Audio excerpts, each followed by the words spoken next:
Hello and welcome back to another top table duels.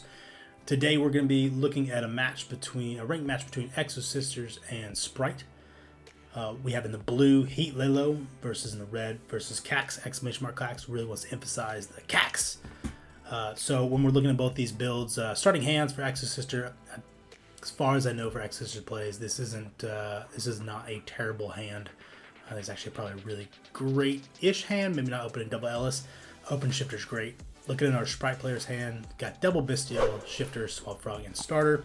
So again, easy access in. I know blue's going first. Before we get too deep down in that, I kind of want to know, let me know in the comments below before the duel kicks off who you think is going to win this match. Additionally, I just want to kind of point out, let me know also in the comments what you think about Spright maining Dimension Shifter, specifically when they're using the Nimble build, using Swamp Frog and dumping with Spright, and how much they kind of gain from that play. Also, when we're looking specifically when you're talking about red and carrot being able basically only playing one of each. If you lose those, does that offset, I guess, the tier matchup? Specifically, when you know they're probably going to just pause their play the moment you shifter them, probably on the mill 5 for Kelbeck or whatever it is, and then go into Baguska. So you didn't really slow them down too much. You kind of also halted yourself, and you also turned your engine off turn 1. So even if you try to build again, if you can break Baguska and try to build against them, you can't really build that great negate noise. Let me know. So let's kick this off. So obviously he's going to go into main 1. No, he's going to immediately probably go for Martha, if I had to guess. Yep. Goes into Exosister Martha. Best one.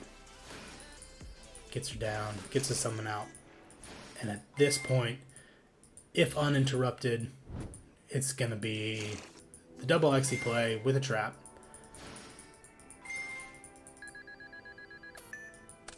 Yep, of course. And there we go. So he's going to be able to set up both of his traps, and then his swap out double banish. Right, yeah, quick effect, and then tag out into a banish. So that's a fairly threatening board. So he's going to Bestial at end,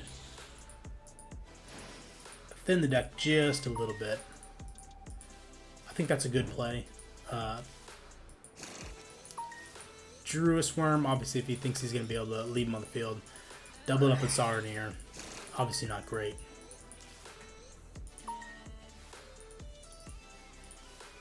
Alright, so he's going to go into his blue. At this point, getting that first one on there, I would probably burn one of the destructions. Take that offline.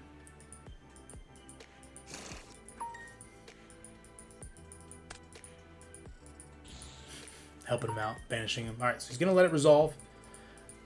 Think on res, yeah. Think on res. Yeah, I would definitely, if it were me, I would get that I'd get the level 2 get the level 2 off the board. And then chain. He's chaining to himself. He says don't get rid of it just yet. And then he's going to give himself another play. So at this point, oh man, that's... Yep. It's going to be quite brutal for him to get out of this. All of his Bestials are turned off at this point. He's going to have to crash. He's obviously going to banish. He's not going to allow the crash. So it's interesting here, knowing that he's staring down a double attack, which is OTK, that he didn't even attempt to set into a board. I think maybe he forgot that he's going to be able to double attack and clear it right out. So a very quick first game, kind of showing Exosisters if uninterrupted. That's a powerful setup. Go ahead and we'll look at this hand. So opening game 2, obviously going second. He clearly sided very heavy. Magustus of the Flame. Yeah, somebody let me know in the comments below what exactly Exosisters is doing with that. Oh no, special 7-1 level from here. Okay, so that's a next turn play. Well, then a tuner that goes, okay, that makes more sense. I've never really seen too many builds that really get into that. They mostly stick with the Exosisters. So he's got a lot of ways to break this board, but nothing to get into his engine. That's going to be tough.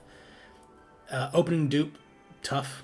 But it is good to see that he's playing Dupe Frog. I think that's the correct build right now for Spright, is having the Dupe Frog, so you don't get threatened by Bestials getting blown out. Opens the shifter again. I'm not sold if you're playing the Nimble engine, if you're playing the Frog engine, that shifter is the way to go. Let me know what you guys think in the comments below. So starter a blue. This is an amazing hand. This is full combo if uninterrupted.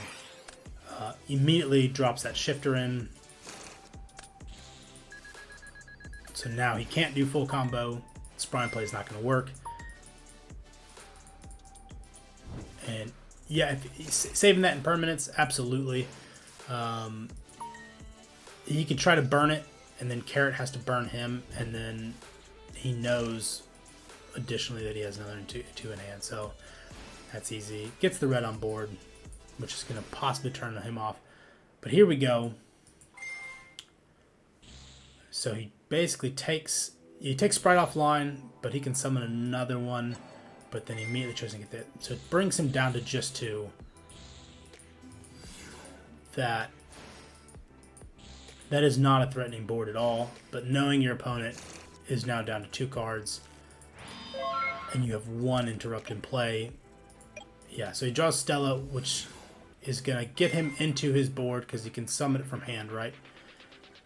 Especially from hand or graveyard. So he immediately knows, thinking 1, so yep. Attaches it to him, and that's going to wrap that up real quick.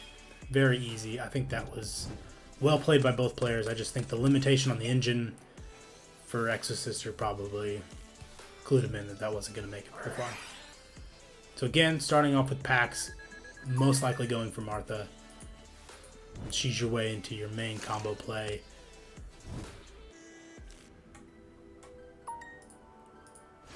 Gonna let it resolve. He's only got the Magnum in hand. Now this time we did not see a dimension shifter first game from either player, so the full Nimble engine is turned on.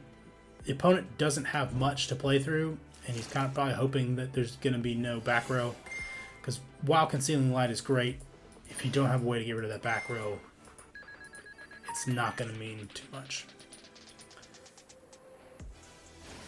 And the fact that so is this you can target 1 card, yeah, your opponent controls, and then banish it. Yep. Or in the graveyard. Yeah, so he could just banish out Concealing Light on activation anyways, and then tag. So Concealing Light, without a lot of follow-up, I don't think Concealing Light is doing too much in this scenario. His opponent's going to let it resolve, but of course we're staring in the Judgment and a Returnia, which means that no matter what, he's staring down, double banish. He doesn't know that a negate is coming. I'm sorry, triple banishment, right? Yep. Does 3. You got 100. Yeah, you're gonna have to take the controller on that one, and that's a little devastating because all you're gonna do is force the tag off of Magnifica. So probably not what he was looking for. Okay, so he's gonna probably try to go into. So he's thinking he wants to chain. Okay, so me there, possibly I would have tried to go into Dark, or honestly anything. I'd be masquerading anything to force Magnifica to tag. Maybe I'm wrong on that play, but I probably would have tried to force out one of Magnifica's, or even before then gone into Concealing Light to force that tag out. Because summoning your only level 2, knowing you only have one other way possible to get into that play, and you're staring down potentially triple interrupt, is probably not the best play. Especially because this is getting you nothing. You're getting no game state advantage by putting that down. Of course, he's gonna. Yeah, he's gonna try to force her. All she's probably going to do and then chain to banish probably Druid's Worm. Yep. Swap the tag. So now he can go into the starter. Give it back. He accidentally gave it to his opponent. And then... Okay, so I see the line of play he was going for. I think he probably could have forced it out earlier than that. Obviously not knowing that Solemn Judgment was there. I think Swords of Revealing Light probably could have tried to force the tag. And then you don't have Druid's Worm on play for him to banish it. So then you're able to quickly try to push it again, maybe with that normal summon, and go into another Link 2 to try to maybe force that out. Instead of just giving your opponent, hey, here's the option to banish my Druid's Worm. Alright, so he's got that one last banish. Sorry, he gets the effect Veiler down on Spright Blue. There was nothing that he was really going to be able to do. I think maybe he played it a little wrong. Kaks played it a little bit wrong going into that play. But at the end of the day, I don't think it probably would have changed anything. So thank you all for watching. Let me know what you think about it in the comments below. Do you think he went into Game 3 as he should have? Or do you think the Spright player played it perfectly? And that there was just no getting around how much interruption he really had. Also, let me know really what you think. I'm interested in your opinions on what you guys think about Dimension Shifter in a Nimble build for Spright, especially maining it in Game 1. Obviously, knowing that Tier Limit can just go into Bagoose can kind of sit on it. Maybe my thought process is wrong on that. But yeah, again, thank you all for watching. I'll catch you again soon. Thank you for watching. Try some of these other great duels. If you like what you saw, give us a like and subscribe.